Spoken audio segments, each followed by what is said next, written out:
What's up, everybody? This is Levi Extruder here, and this is technically my first ever Banjo-Kazooie video. Today, this is gonna be kind of a series of I'm gonna make a few different setup tutorials. Just noting, when I'm making some Banjo-Kazooie tutorials into the future, I might update them a little bit. So I might keep them as, so when new stuff comes out, when things come out, because I'm gonna be making a lot of Banjo-Kazooie, things, and in the future there might be some unlisted things, so that it just doesn't clutter up with everything, because there's a lot, and, yeah. But anyways, let's get started. So, this is, so basically today I'm going to teach you really, this is a series on how to set up your NSO, Banjo-Kazooie, any percent, speedrun. I mean, any Banjo-Kazooie speedrun. So, the topic for today is the controller. So, let's get to it. So, let's start with, now of course I'm going to make further videos explaining all of these different things, that I might possibly be going into now. Some of it now, I will make a separate video for Banjo-Tooie, although most of this stuff connects into Banjo-Tooie as well, except for some stuff. And just to be sure, for safety measurements, I'm going to make another video, kind of like this, but for Banjo-Tooie instead. And future videos are going to be explaining lots of other stuff, yeah. So, let's start off with something really simple, first things first, you cannot use the D-pad. You cannot use the D-pad. So if you have like a SNES controller or anything, for the NSO. Now, if you have if you just make sure on whatever controller that you're using, you have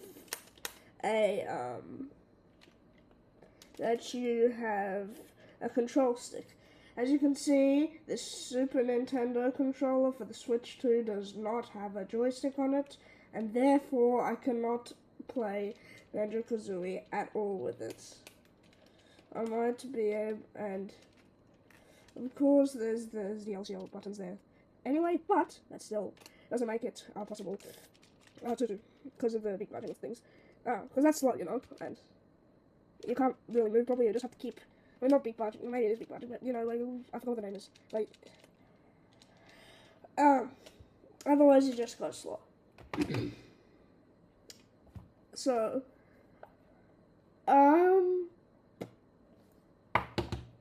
yeah, so make sure you have a control stick. Now, occasionally,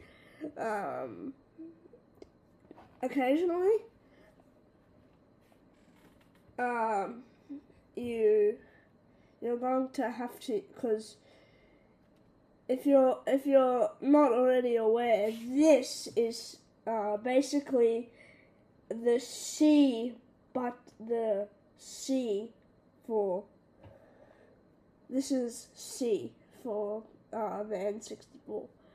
This is the same as C on the N64. So if you're ever confused and stuff on different buttons, also if you're using, you can use the back buttons on the Pro Controller to map to buttons and stuff, if that makes it easier, because that is allowed.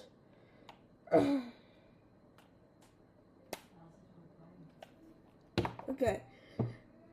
Next thing, the size of your controller does matter. Go past the D-pad part. Your controller, the size of your controller does matter. Or the size, well, most, or really, it's the size of the buttons that matter.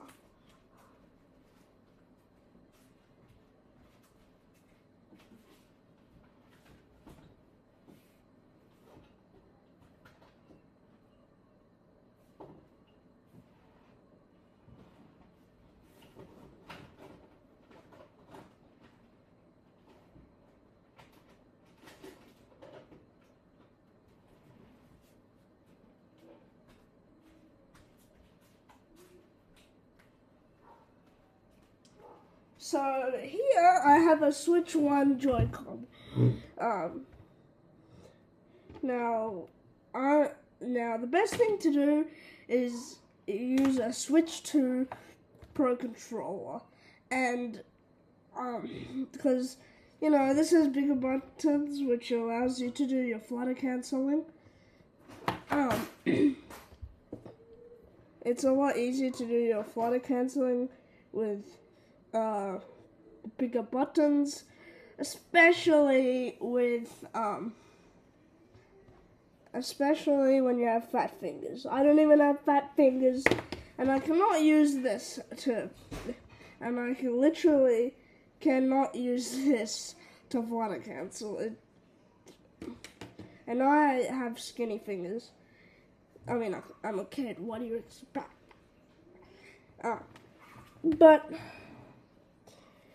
just make sure you have a big controller, because as you can see, look at the little tiny buttons. Look at them. It's really hard, even if you do like the slide method. That's used. It's still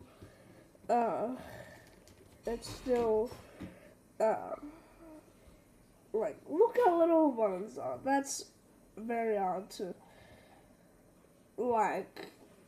yeah.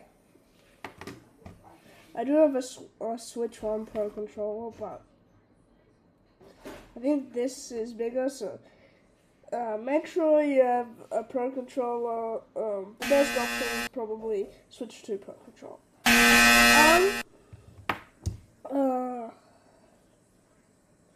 Now,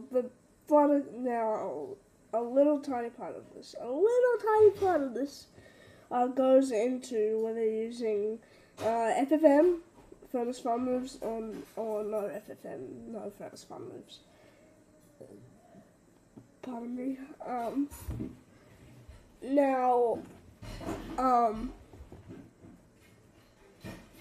Basically, if you don't already know Furnace Fun Moves, it allows you to, I'll go in more depth in another video, but basically, it lets you get all of your moves so it gets your save file, the moves from the other save file, and then transfers it to the other save file. Now, of course, there's different file options that is faster and stuff, but I'm not going to go into that at all in this video. All I'm going to say is it just depends, because in Mumbo's Mountain in FFM, you get all your moves straight away. So you don't have to learn beak busting, the eggs, and the talent trot. And the talent trot is the most important. of course, and that definitely saves time of both of them. And because in OFFM, you have to big barge all the way to Bottles to get the Talatrot. This affects a little bit of